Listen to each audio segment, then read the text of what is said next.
What a mysterious movie. I mean, if you like David Lynch, maybe a little bit of Kubrick, mysterious movies that you can't solve, there's no real meaning or obvious meaning to. I think this movie is definitely for you. It's an image and sound driven movie, and I think it's opening up the question. It's a really interesting film this way. What is intuition? What is extrasensory perception, if there even is that? And by the way, how would you even film intuition and extrasensory perception? This movie may show the way for those of you interested in doing that. Kieslowski's coming off of making the Decalogue, that 10-film, great 10-film anthology set in Poland. He's going to make the Red, White, and Blue trilogy right after this movie, so this is a hinge. And I think, just to make a couple of observations, this movie is after the Cold War, but right after the Cold War, so it's that hinge between communist Poland and westernized Poland, or the East coming out and being into the, or of the West. For Kieslowski himself, the shift between Poland to France, a subject that comes up in his Red, White, and Blue trilogy. It kind of comes up in the Decalogue, but here,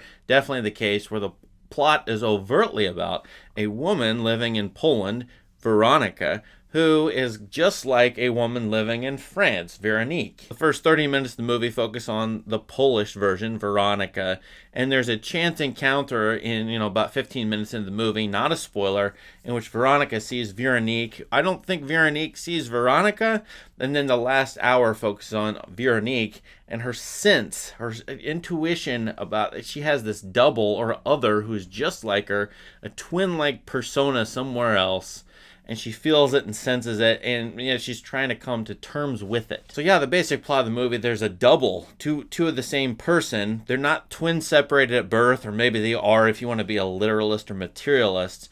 They're two individuals who look exactly alike. They seem to have the same interests.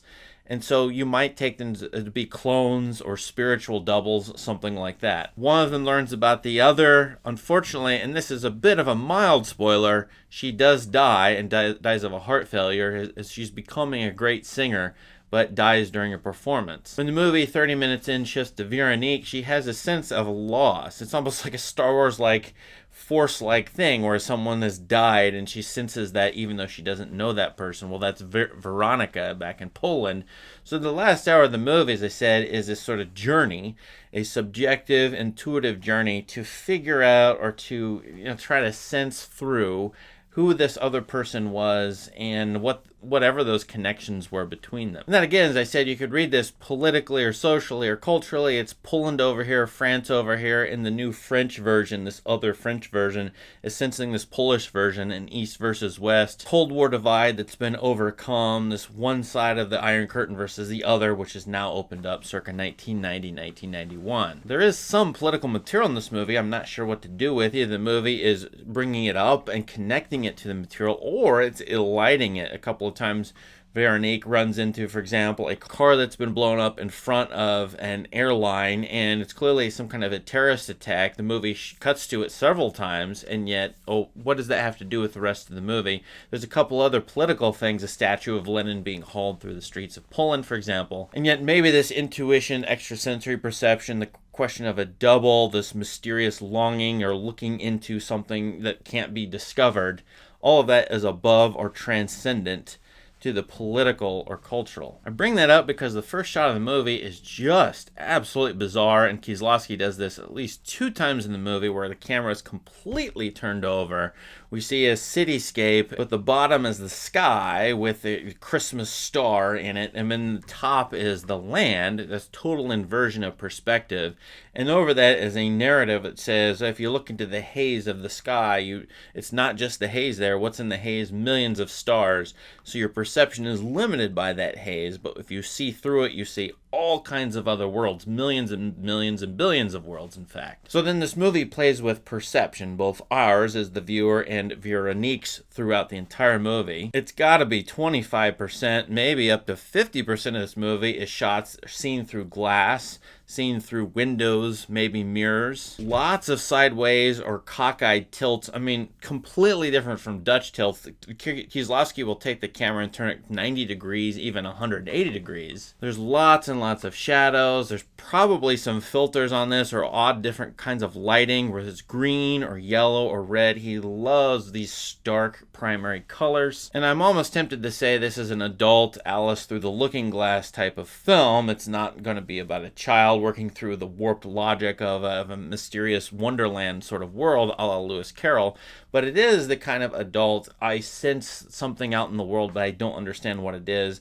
We as the viewer know, and we're waiting on Veronique to kind of sort of find out. And while we wait, we see how she might be intuiting the fact that she might have a double somewhere else out there. As usual, I'm tempted to analyze this movie and try to give you some footholds into what it might mean or how you could interpret it, but I think I really should just rest in the mystery of this movie. Kieslowski leaves us sitting there the entire time with Veronique's perception of why was this other person around, who was she, what's the connection between the two of them, and that's the thing, it's mysterious. So we have that, but then the focus on the intuition of Veronique. Now, I think there's a creepy reading of this movie. In fact, there may be an underlying dark way through this movie. Not only is Veronica at one point, she dies, but she's flashed by a mysterious man in the street. Very disturbing and ominous moment. But Veronique has several men in her life, including a marionette, an author of several books who she goes and is followed around by, actually, in my opinion, stalked. And so if she's stalked or followed by this puppet master who she actually ends up falling in love with, all kinds of questions arise about who's in control of whom.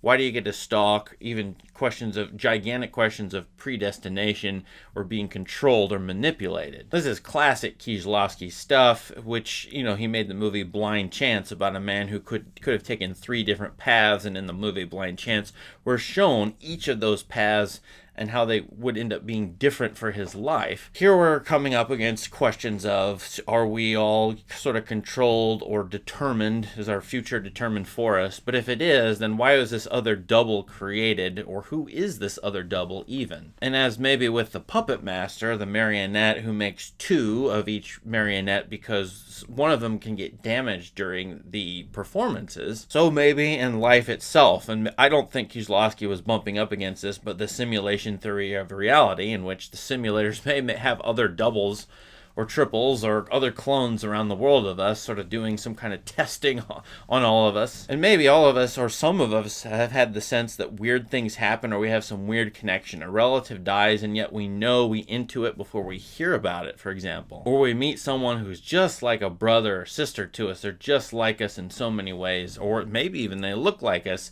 This movie is bringing up the mysterious happenstances or circumstances like that seem to happen quite often in real life. But how do we know they happen, and why do they happen? Well, we're left with those as mysteries in Veronique's perception, and that's what this movie does, is Perception 101. Given that, Kieslowski is a smorgasbord of shots, an amazing number of different kinds of shots in this movie. It is an unbelievable showcase of what you can do with a camera if you watch this movie for no other reason.